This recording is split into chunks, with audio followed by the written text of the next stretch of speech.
बोलो 11 माता की जय। धर्मराज युधिष्ठिर ने कहा, प्रभु आपने माघ के कृष्ण पक्ष की खटतीला एकादशी का वर्णन किया, अब आप कृपा करके माघ शुक्ला एकादशी का महात्म वर्णन कीजिए, सुनाइए। इसका क्या नाम है और इसके व्रत की क्या विधि है? इसमें किस देवता का पूजा किया जाता है? श्री कृष्ण भगवान कहने लगे कि हे राजन, इस एकादशी का नाम जया एकादशी है। इसका व्रत करने से मनुष्य ब्रह्म हत्या जैसे महान पापों को दूर कर लेता है, भगवान विष्णु की भक्ति कर मोक्ष को प्राप्त होता है।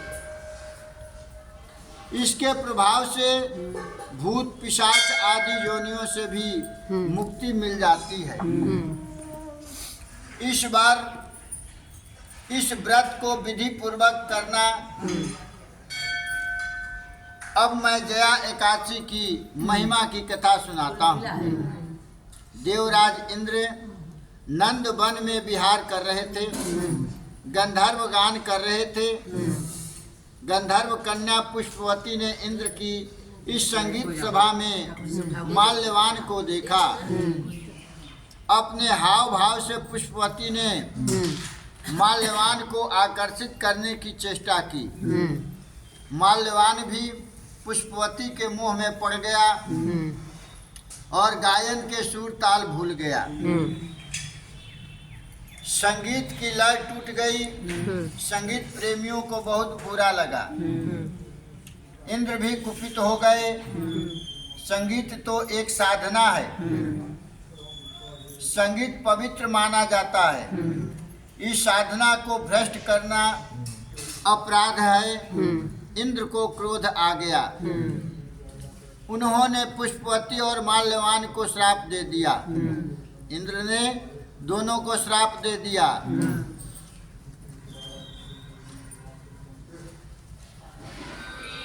इंद्र ने कहा, संगीत साधना की पवित्रता को नष्ट करने वाले माल्यवान और पुष्पवती, तुमने सरस्वती की पूजा में विघ्न डाला है।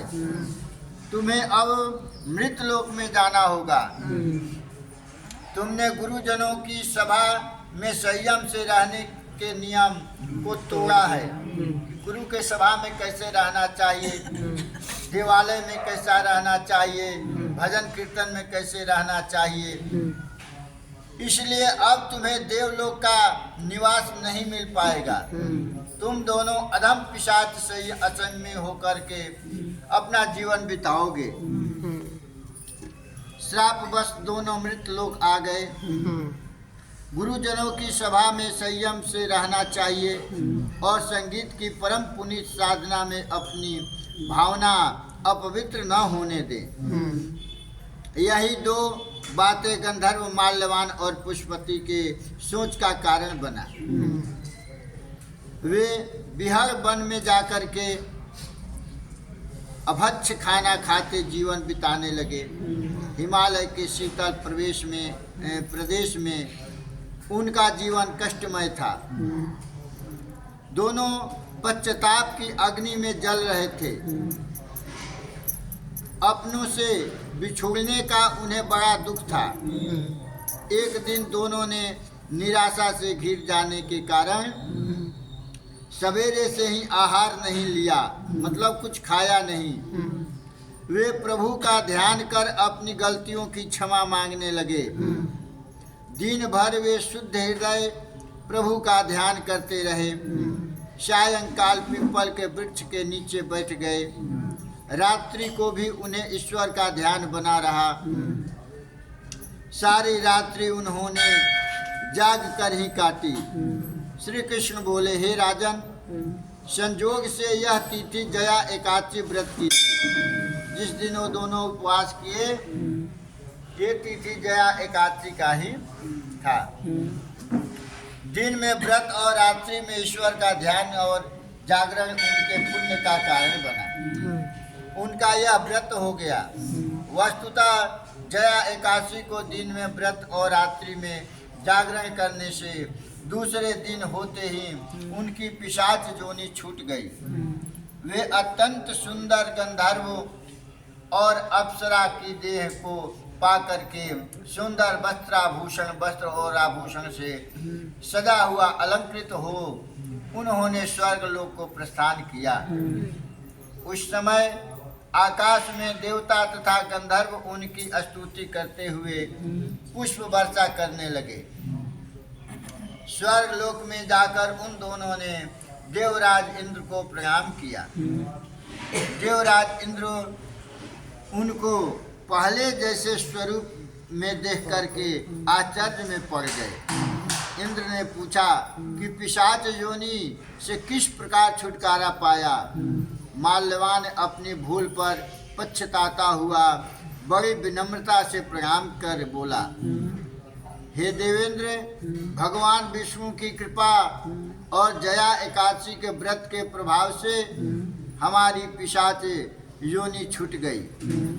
देवराज इंद्र बहुत प्रसन्न हुए। इंद्र ने कहा, हे माल्यवान, भगवान की कृपा और एकादशी के व्रत करने से न केवल तुम्हारी पिशाच योनि छूट गई वरन तुम्हारे सभी कुल वाले और स्वर्ग के निवासी भी वंदनीय हो गए।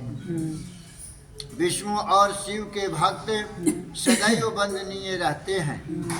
पुष्पवती ने भी निवेदन किया कि हे देवेंद्र, आपका श्राप हमें वरदान बन गया। कोई डांटता है गलती करने पर और वो कोई अच्छे काम कर लिया क्रोध में आकर के, न वो डांटता न अच्छे काम उसको मिलता। तो डांट भी किसी किसी का भला कर जाता है। वही इसके साथ हुआ। श्राप दे दिए, आए मृतलोक में, कुछ दिनों अपना कर्म का भोग किए, फिर अचानक अनजाने में भगवान के व्रत हो गया। वो दोनों और सुंदर विमान में बैठ गए। तो ये कह रहे हैं, लेकिन बिना कारण किसी को डांटना नहीं चाहिए।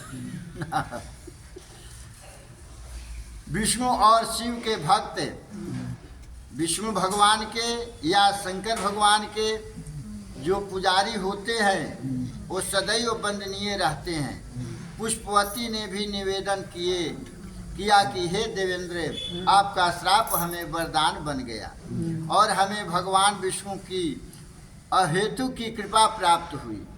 भगवान श्री कृष्ण कहने लगे, युधिष्ठिर, इस जया एकादशी के व्रत से पिशाच योनि में पड़ा व्यक्ति भी मुक्ति पा लेता है। जया एकादशी का व्रत अनेक यज्ञ, तप, दान आदि से अधिक फलदायी होता है। जो मनुष्य जया एकादशी का व्रत करते हैं वे अवश्य ही स्वर्ग में वास करते हैं।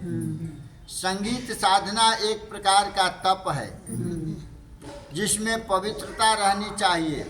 मनुष्यों को अपने गुरुजनों के सम्मान को बनाए रखना चाहिए। अपने माता पिता गुरु के बानी बिना विचारे करे शुभ जानी।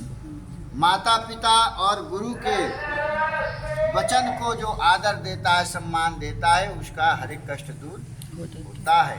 वही कह रहे हैं कि अपने गुरुजनों के सम्मान को बनाए रखना चाहिए। बोलो वृंदावन बिहारी लाल की जय, व्यास माता की जय। राधे कृष्ण।